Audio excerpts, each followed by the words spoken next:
Welcome to Living in Beauty. It's Monday, June 29th, 2020, day 1442 on the road, and we're in Loveland, Colorado. The air is cleaner, the water is clearer, the open road has never looked better. A silver lining of the great anthropause. As we entered Colorado, the halcyon skies buoyed our expectations for quiet wilderness camping and maybe even some outback kayaking. Now 20 days in, we're fully acclimated to the elevations. However, learning to heed the erratic weather conditions will take us much longer.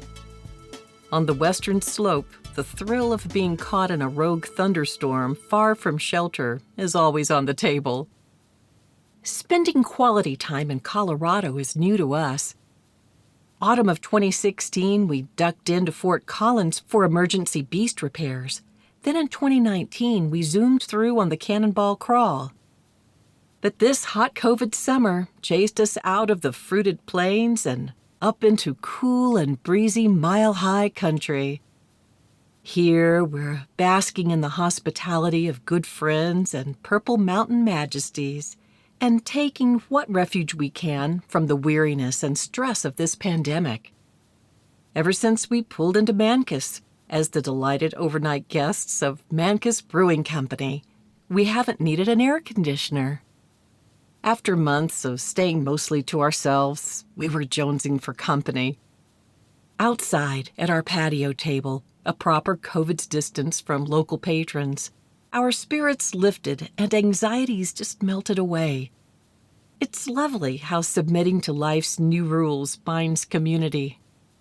The sun slowly set, the beer flowed, and from our 6-foot-wide invisible trenches, the patio people began to talk, sharing glory tales and patriot dreams. The tone was hopeful, reassuring. The combo of friendly conversation and great Colorado brew are one of those sweet gifts from the gods of travel. Early the next morning, we were the first customers to break the day at Absolute Bakery and Cafe, also known as ABC. We grabbed the table beside the river and ordered to go.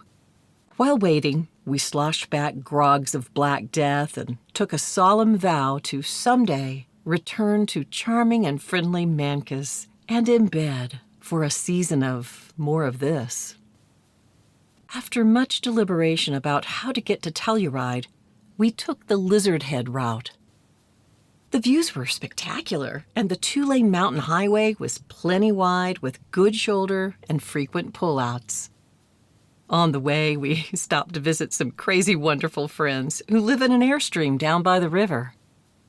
Driving a rig through Telluride is not recommended.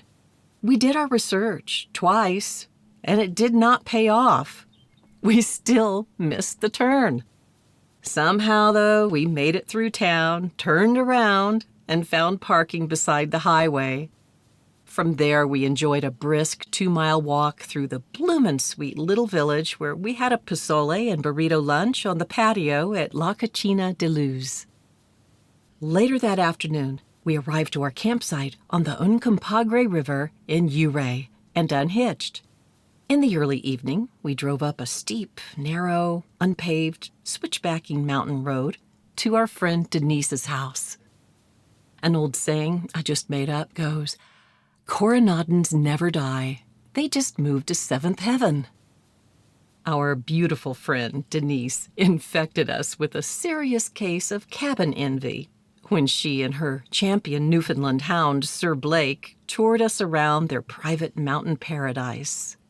We had wine, grilled some chicken and veggies, and reminisced about Coronado, the old neighbors, and the concerts in the park foodie group Denise blogged about in Newfin My Soup.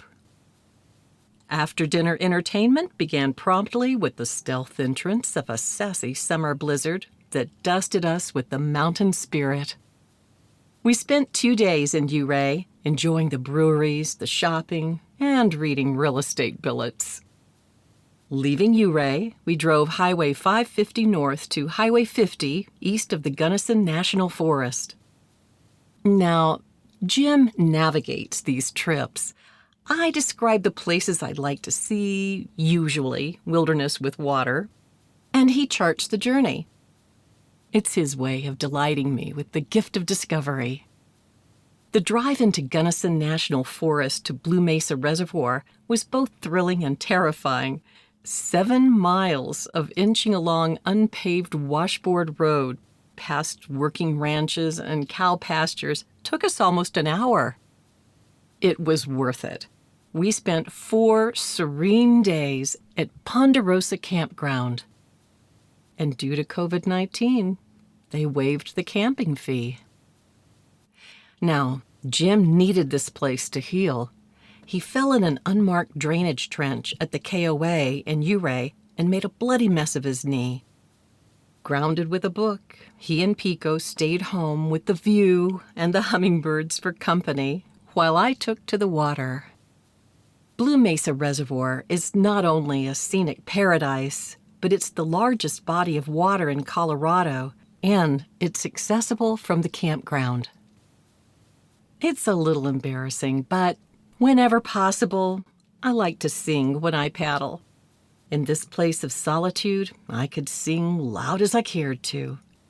And I also prayed for the best America to emerge from these present troubles. America, America, God shed his grace on thee, till selfish gain no longer stain the banner of the free. It was time well spent. But a storm was moving in. An epic downpour was predicted. Reluctant to leave our solitary mountain retreat, but wise to the perils of weathering a storm here, we packed up and pulled out. Our destination, 2 days away, Cheyenne Mountain State Park in the suburbs of Colorado Springs, where Jim miraculously scored a 4-night reservation. But where would we spend this wet and windy night? Brothers and sisters, can I hear a hallelujah for those amber waves of grain? Breweries, with their large outdoor gardens and open-air decks, are ideal living in beauty overnight digs. Feeling hopeful, we pulled into Elevation Beer Company in Poncha Springs and asked the owner if we could spend the night. Permission granted, Jim ordered their flagship IPA while I whipped up a batch of hot spinach artichoke dip. Then I grabbed a bag of chips and we rendezvoused on the cozy patio and watched the storm blow in. On my personal list of life's simple pleasures, sleeping under an aluminum roof in a mountain thunderstorm is rated pure bliss. Next morning, we pulled out and drove about 60 miles to Cheyenne Mountain State Park. Oh, the disappointment. Here we were in, according to Campendium, the best state park in Colorado, but we only had 4 days. And this truly was the best campsite we've ever had, but the rig was a disaster. Hiking and sightseeing would have to take a back seat to cleaning and prepping for the next leg of our Colorado adventure. So Jim did the correct thing and ordered takeout sushi. Before we pulled out of beautiful Cheyenne Mountain, we met with our old friend KK and her husband Tim at Carlos Miguel's Mexican restaurant, where we caught up on 50 years of backstory while enjoying a delightful outdoor reunion. It's a miracle of aging how the spark of youth is revived in the presence of old friends. We felt like kids again. On KK's recommendation, we pulled out early in the morning and stopped at the Garden of the Gods, a place we'd never heard of. When confronted with the impressive infrastructure, enormous visitor center, and vast but empty parking lot, we learned how out of the loop we are about Colorado. We parked the rig and toured just a small area of these world-famous red rocks.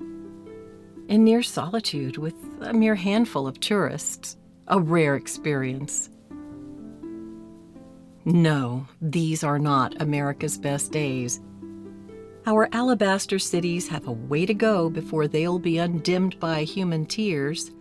But on the bright side, we're discovering, at least for the present, the thoroughfare for freedom, beat across the wilderness, is kind of sort of wide open. So we're just going to stay outside, cover our conchs and cake holes, keep our distance, and have a blast while it lasts. Thank you for joining us at Living in Beauty.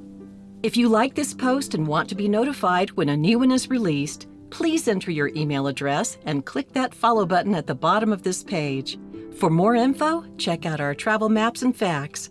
Okay, that's it for now. Safe and happy travels, and see you next time.